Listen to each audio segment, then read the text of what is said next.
Hi everyone, it's Chenzo from Reality Art Pod, here to talk about The Traitors US Season 2, Episode 7, titled Blood on Their Hands. Previously on The Traitors, Peter's plan to trick the traitors worked, with the attempted assassination of Burgulicious being nullified by the shield. The players built a catapult, and Dan was catapulted out of the game. In the turret, Traitors, Parvati, and Phaedra sent a recruitment invitation to Peter. If you missed it or want to catch up, I put a link in the subject to my previous recaps, and consider subscribing if you like the content. So let's dive into it. We pick up where we left off. Parvati and Phaedra are in the turret, cloaked up, and someone walks in, but it turns out to be Alan, who tells them that Peter refused their invitation, and we flash back to Peter denying the invitation, saying he's gotten too close to his friends to turn on them. Parvati is nervous now. Phaedra says this could be your last meal, but Parvati gives a passionate speech and is feeling galvanized. I will rise from the ashes. The next day at breakfast, Phaedra and Burgulicious are first in and the rest follow. Burgie says Parvati is everyone's number one suspect right now and a target for banishment. Peter enters and tells us that Parvati is his number one suspect. He whispers to John that he has something to tell him later.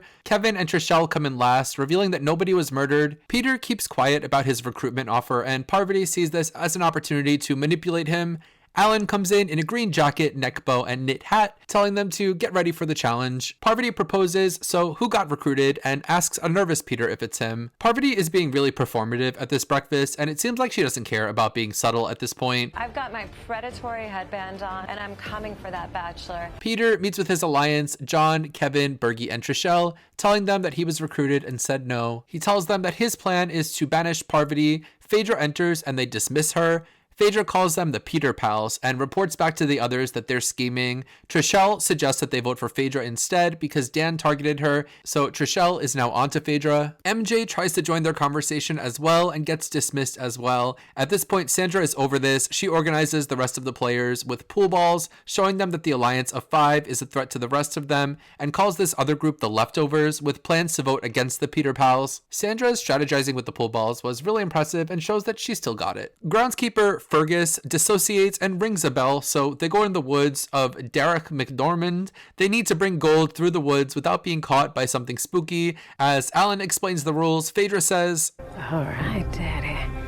They pair up. Of course, Phaedra pairs up with her crush CT. Each team has a different amount of money they're responsible for. Along the way, they have to answer questions. If they get a question wrong, one of them will be captured. If they both get captured, they lose the money they're responsible for. And there are 2 shields going to the fastest team to complete this. Players, are you prepared to meet your leafy doom? The first question is about the name of the woods. Peter gets the question wrong and falls in a puddle of mud, leaving Trishelle alone. Phaedra makes a meal out of Derek McDormand. It was like very... Burgulicious also falls into the mud. Oh, hell no. Leaving Sheree alone. At question 2, they have to say what symbol is missing from the image. Phaedra and CT pick sun, and CT is trapped in a net. I think it was the moon! MJ and Sheree get trapped in the net as well, with Sheree losing her team's $5,000. The next question is which phrase is in the kitchen, and Trishelle, Kate, and Phaedra all get scooped up and lose all their money. Y'all gotta get me out of here now.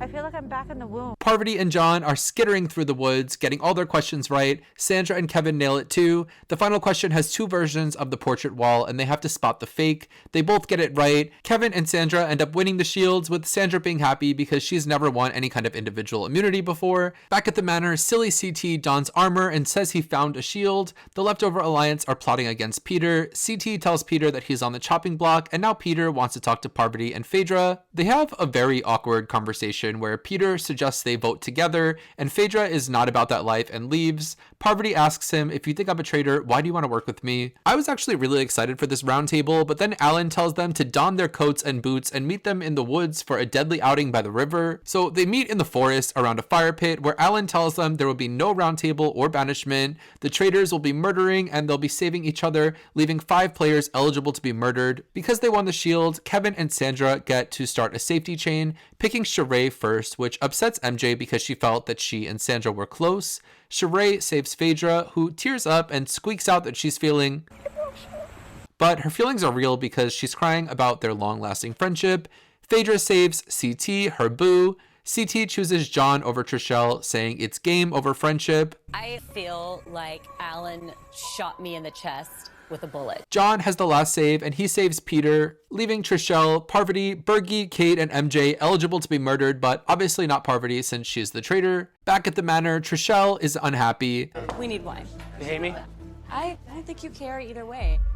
Phaedra thinks Parvati is acting cold, so she's distancing herself, and MJ is unhappy that she wasn't picked, speaking up to the whole group about it. Trishelle and CT chat. She feels hurt and betrayed and cries to him. He doesn't do much to make her feel better. Is it because you think John's smarter? I think what he's done for a living definitely is going to be an asset. They all end up going to bed. Bergie cuddles up with his teddy bear, and the traitors head to the turret. Phaedra tells Parvati that she's an ice princess. You give off Mean Girls a little bit, or an ice princess. And she gives Parvati some tips. You're gonna have to just be more lovable. Okay. I will. Soften your heart. They discuss their options. Parvati really wanted to kill Peter tonight. They take Kate off the table as someone they'd like to recruit in the future, but everyone else has reasons. Bergie and Trishelle for being Peter's hench people, and MJ for being a clear faithful. So we leave off with a cliffhanger. Which of these three people are going to be murdered? This was a weird episode in the middle of the season because nobody went home. They ended up playing a lot of game and strategizing throughout the episode, but because there was no banishment, I feel like a lot of that was undone by the end of the episode, with Sandra, who was going to vote Peter out at the banishment, saying that she was watching him during the fire ceremony and saying that she trusts him now and feels like he could be 100% faithful. So I think it's a little bit frustrating that we kind of end up in the same place as in the beginning of the episode, at the end of the episode. The twist was kind of obvious, and it's starting to feel like the faithful have this game pretty sewn up at this point. It seems like everyone there knows that Phaedra and Parvati are the traitors. I really wish the show would have let them play out the banishment, because this twist made it seem like they were trying to extend the season. You don't have to waste our time like that. If you feel like your traitors are going to get caught, that's not my problem. Wrapping things up, I think they're going to murder Trishelle because she was being really annoying during and after the fire ceremony, and Trishelle is upsetting Phaedra's sweet CT. Not CT-licious, not my baby. So that's all I have to say about this episode. I hope the next one is better. Let me know in the comments, who do you think is going to get murdered? I'll be back next Thursday to talk about more traitors, so don't forget to subscribe. Until then, have a nice weekend. Bye.